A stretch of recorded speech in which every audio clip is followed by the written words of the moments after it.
Good morning, everyone. Good morning. We're learning Mishnah Gittin.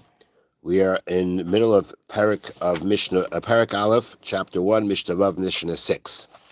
Now, we're not going to read through the beginning of the Mishnah, even though we're in the middle of it, but we'll just review it quickly outside. So we have, the Mishnah began with a halacha that if you give a get or a shtar shikra, a document of freedom, to someone to accept it for one's wife or for one's servant.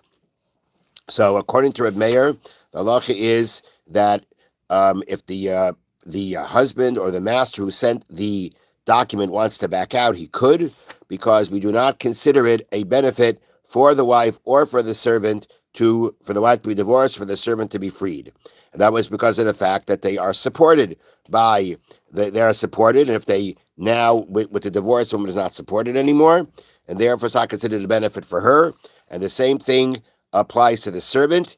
If he gets freed, he won't have support anymore, and therefore it's not considered a benefit. And when something is not a clear benefit to a person, you cannot do something on their behalf without their knowledge. So you can't be the agent of the wife to receive the get for her because it's not to her benefit, nor can you receive the document of freedom for the servant because it's not to his benefit. That's Reb Meir's opinion. The Chachamim said, no, there's a difference. If you're talking about a woman and you're talking about her bill of divorce, that's not a benefit for her because of the fact that she's going to lose support because the husband is obligated to support her. He can't just get up one day and say, I'm not going to support you.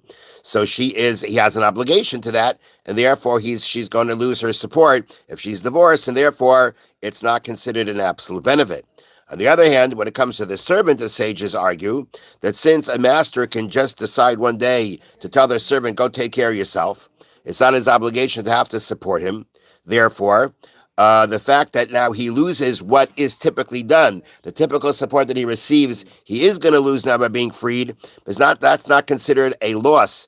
His freedom is not considered a benefit, and the fact that there is a loss of support does not make it not a complete benefit or not an obvious benefit, because of the fact that benefit is not absolute. There's no guarantees for that benefit anyway.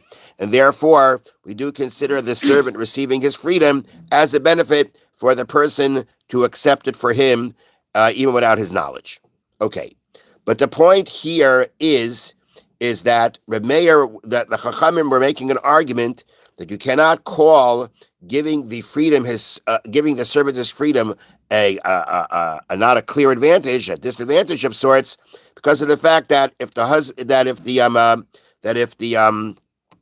master decides not to support him, he doesn't have to.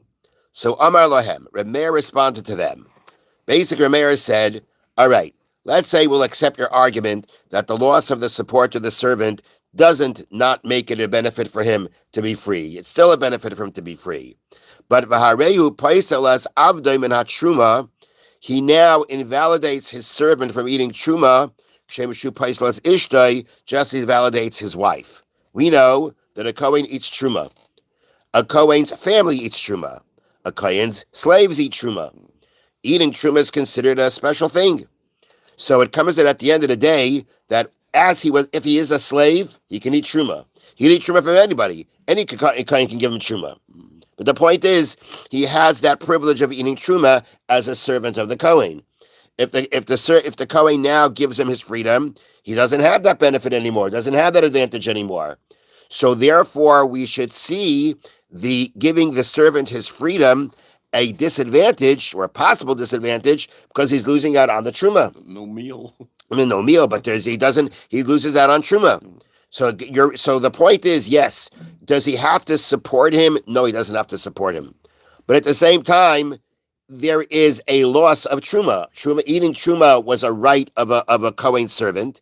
He lost that right, and therefore that should be considered a loss.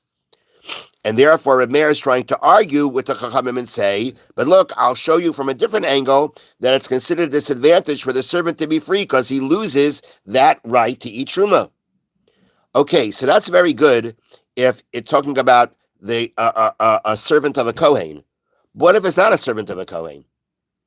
Is Reb Meir only arguing and saying, well, you're right about a servant of a non-Kohen, but a servant of a Kohen loses truma?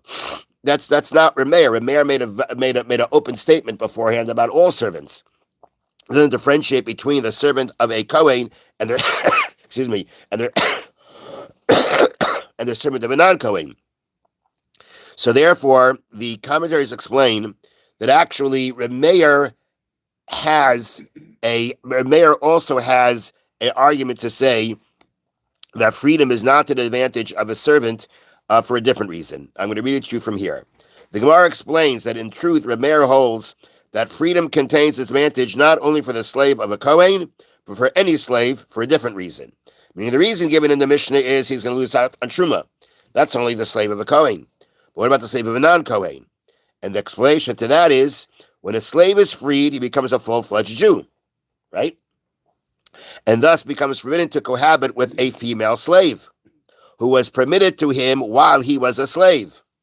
So while he was a slave, he could cohabit with another Shivcha Kanais, with another Canaanite slave woman. And cohabit means he can just cohabit.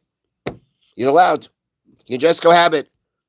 Marriage, not marriage. He can cohabit with them. Now, but once he now becomes free, he's a Jew. A Jew is not allowed to cohabit with a slave woman. And therefore, the fact that now he doesn't have that ability anymore is assumed to be considered a disadvantage, according to Reb Meir. Reb Meir says for a slave, that's a disadvantage. The freedom is not a clear benefit because he loses out on that ability. And therefore, that Reb Meir says that even if you're not a Kohen slave, there's another reason to say is a disadvantage. You're losing on something else from being free. As a slave, he could cohabit with a non-Jewish maidservant, and now he can't. The sages disagree with Reb Meir and maintain that this is outweighed by the benefit of that as a full-fledged Jew, now permitted to marry a Jewess. So really, there's something else going on besides what the Mishnah says. The Mishnah talks about the disadvantage of a slave of a Kohen losing out on Truma. But the truth is, the argument goes even when the slave is not the slave of a Kohen, even the slave of a non-Kohen. There is the question of, Reb Meir says, it's a disadvantage, the slave considered disadvantage that he cannot cohabit anymore with another slave woman. Well, the Chachamim say, on the contrary, being free as a benefit, you can marry a Jewess. Reb Meir argues here that the sages should agree that at the very least, the slave of a Kohen has advantage by becoming free. Okay, meaning the Reb Meir spoke about, if you're going to argue with me again about that other point about being free and being able to come with a slave woman or marry a Jewess, but look at the fact that if he's a Kohen, if the servant is a servant of a Kohen, that he can't eat shroom anymore. Look at it at that point. What are you going to say to that point? And on that, the Mishnah says, Amru Loi, they said to him, nope, that is not a point. That is also, the fact that he's losing out on Truma is also not considered a disadvantage. Why? Because why can he eat the Truma? Why can the slave of the Kohen eat Truma? Because the slave is his property. Now, let's say the Kohen decides that he's going to sell your slave to somebody else who's not a Kohen. So he'll lose out on Truma because now he's a slave of a non-Kohen, but he's still a slave. So therefore, the Chachamim say again, the fact that he's losing out on Truma is really not such a disadvantage because it's not guaranteed. It's not guaranteed that as a slave you're going to have Truma, and not as a slave you won't have Truma, because you can be slave and not Truma too. Why? Because if the master Kohen decides to sell him to a non-Kohen, he's still a slave and he doesn't have Truma. And therefore, the fact that he loses out on Truma being freed is not, the Chachamim say, you cannot call that a disadvantage.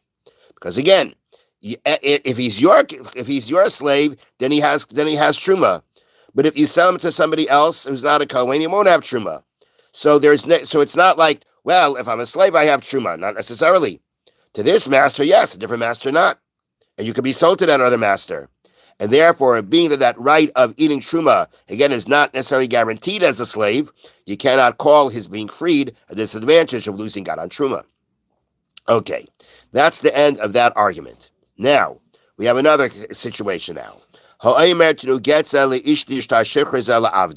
Someone tells to a group of people, that's the case here. You're not talking to one person. It says Tenu, that's plural form. He's telling many people, Tenu, give this get to my wife and this document of freedom to my servant. So now, if he told to a group of people, give this get to my wife, he's not making them all a shliach to accept it, to accept it for her now. You do that to one shliach, not to a bunch of people. So what he really is doing is saying to this group of people, make sure my wife gets this get. Meaning any one of you can be the shliach to give it to her and make sure she gets it. Or the same thing with my servant. So he's sending a get to the servant. He's sending a get to the wife. There's no question of any of them acquiring it right now. There's no question. It has to get to her hands in order for it to work. And before they received the get or the document of freedom, the mace, the man died. The husband of the master died. Okay? Lo yitnu lachar misa. Do they deliver that get? Deliver that document of freedom after death? The answer is no. Because she's not married to him anymore. So therefore, what's the get going to do? Now, there's a big difference between whether she's a divorcee or a widow. If she's a divorcee, she can't marry a Kohen. If she's a widow, she can.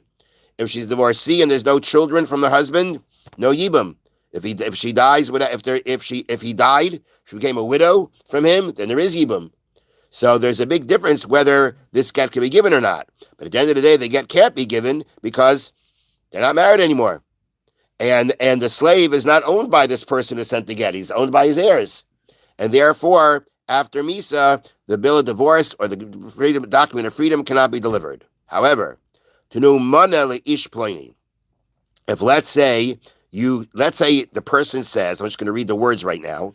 If the Mishnah says, but if a person says, give money, or as the Bartanura says, give this money to this and this person, v'meis, and then he dies, yitnu lachar misa. You do give the money after death. Now the question is why? The money's not his anymore, right? You were supposed to deliver the money to the person. The person never got the money before the person died. And when the person died, it's not his money anymore. It's his heirs' money. So how can you go ahead and give it? So the answer is that the Mishnah is talking about a very specific case. This refers to a case where the person gave instruction while on his deathbed. The rabbis decree that a gift promised by a dying man takes effect automatically when he dies. Therefore, the person to whom he said to give the money automatically acquires it, and it must be given to him. So we're not talking about, if a healthy person says, bring this money to the person, and the person, then he dies suddenly. It's not the case. The case, if the Mishnah is where the person on his deathbed, it's called a shchiv meirah, person on a deathbed said, give money to someone else. Mm-hmm. But there was no transaction. The Chachamim say, when he dies, it's as if a transaction is made, the money belongs to that person, and therefore, even though he died, the person acquired the money before he died, and therefore it has to be delivered to him. Have a wonderful day. Thank you, Rabbi.